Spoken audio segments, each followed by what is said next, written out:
course, yeah, I had a chance to go 1-0 up and I missed easy black. But you know, it happens, and it's a best of three. It's very nerve-wracking.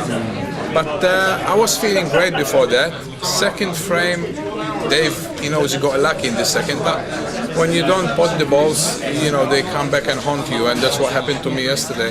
But I do wish Dave all the best, and I hope you go and win it. What do you think of this event? It's great. It's great. It hasn't been great for me. This is my third first-round loss, but it can easily happen. You're playing a good player, and it's best of three, and I'm sure I'll come good next year. You showed a lot of emotion out there as well. You were getting quite angry, and Yeah, of course, everyone does when you miss a black. Some people keep it inside them and bottle it inside them, and I can't do that. And you've always been that as well. You've been a sort of crowd favourite the way you play. So. Yeah, that's why I get angry, because I know a lot of crowd come to watch me play, and when you miss balls like that, I'm disappointed, they're disappointed, and that's what makes me more angry. What do you think of the crowd in Portsmouth?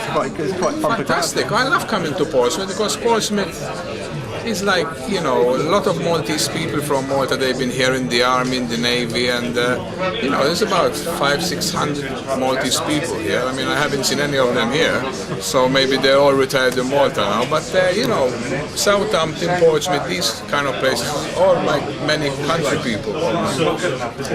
Thank you very much. No problem. You're welcome very much. Unlucky on that to reach the semi-finals, but how do you feel the tournament went for you this year? I've had a good tournament. I've probably played my best match of the tournament there. Felt as though I didn't make many mistakes whatsoever. Steve played his A game.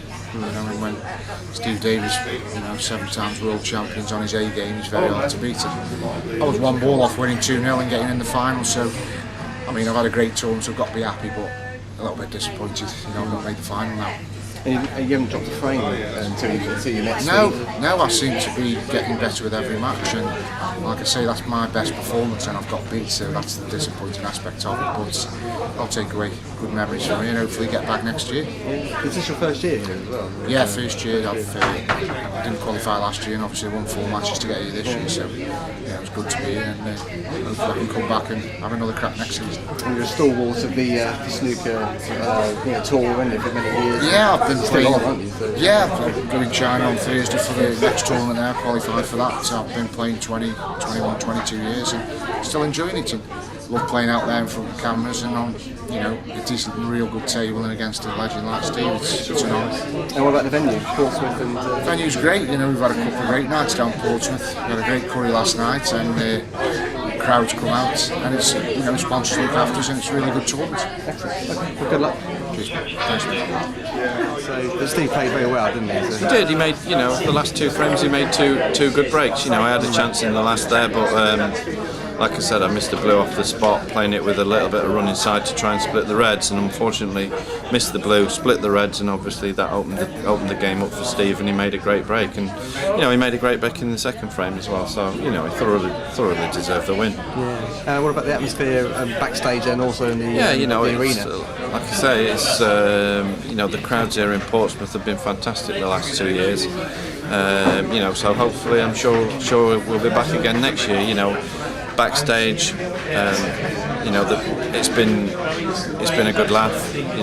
See the old faces again and the old stories, and it's just been a fun weekend. I've really enjoyed it. Do you think the fact that you're both still on the main tour, still after all these years, do you think that's the factor in both of you getting to the final? And I think so. Obviously, me and Steve are obviously among the favourites to sort of win the trophy, if you like, the fact that we're playing on the main tour. But obviously with the format, I suppose anybody can win the event. Tony Chappell got to the final last year. I think obviously the ones that are playing on a regular basis have definitely got an advantage. And yourself, you're carrying on. You don't see retirement looming anywhere. You're still playing well. I still enjoy the game, and wherever I'm competing at a decent level, then I'll there's no reason why I can't carry on for a little bit longer. Okay, thanks very much. All right, thanks a lot. Seniors world champion, Steve Davis. Yeah, I played in it the first year. I got to the final, I think, and I got to the final again. I can't remember. I played Darren Morgan, and Darren played fantastic one of the other rounds, one of the years. And I was thinking, well, you know, I come down here and you never know what's going to happen in the best of 3, but I felt as if I given a decent chance and a decent run of the balls that things could go my way. But with so many good players in it, you can't really guarantee winning best of 3 tournament with the likes of Stephen Hendry, Nigel Bond, Dave Harold, Darren Morgan. There's so many players, missed out players, let alone the likes of the players that actually Philbin, Dennis Taylor, Dean O'Kane. Just because they're a bit older doesn't mean they've lost their talent. They can still play. So in a best of 3, you've got to be so careful.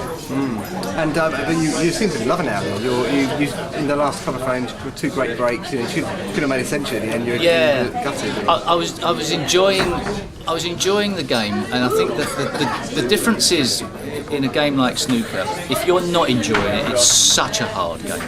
And I see on the circuit, and it's happened to me as well, you see players go through periods of time when they are not, you can see it in their face, they're not enjoying what they're doing because they're struggling. And unfortunately, when you're in that frame of mind, you don't play well. And the only way sometimes is to try and break free from that, is to just go, look, let's throw caution, not caution to the wind, but let's just say, okay, it doesn't matter. Let's just play and enjoy the game for the game's sake. It's such a hard thing to do, but when it goes right, you can let any natural talent you've got come to the forefront.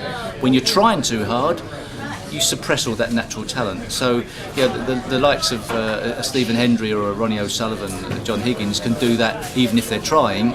Some of us, perhaps we need to sort of ease up a bit sometimes. How about you say ease up? It seems like you're going to carry on forever, you know. So well, no hint to retirement. There's no.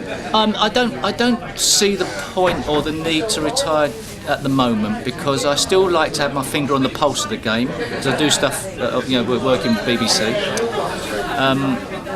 If I did retire, I think I'd miss it, and until that stage where I wouldn't miss it, I'm not going to retire. And that part of me wants to see how long I can stay in the professional main tour, to set a yardstick, so that somebody's, because there's not many records I've got, because Stephen Hendry nicked loads of them. But what I want to try and do is create one that becomes very difficult to outdo, which would be how old can you stay on the main tour. So basically, you want to be kicking and screaming before you leave the tour. Exactly, yes. And if I do drop off, I'm going to go into the Q school to see if I can get back on again. Why not? Pleasure. Well done. Cheers. Okay, thank you.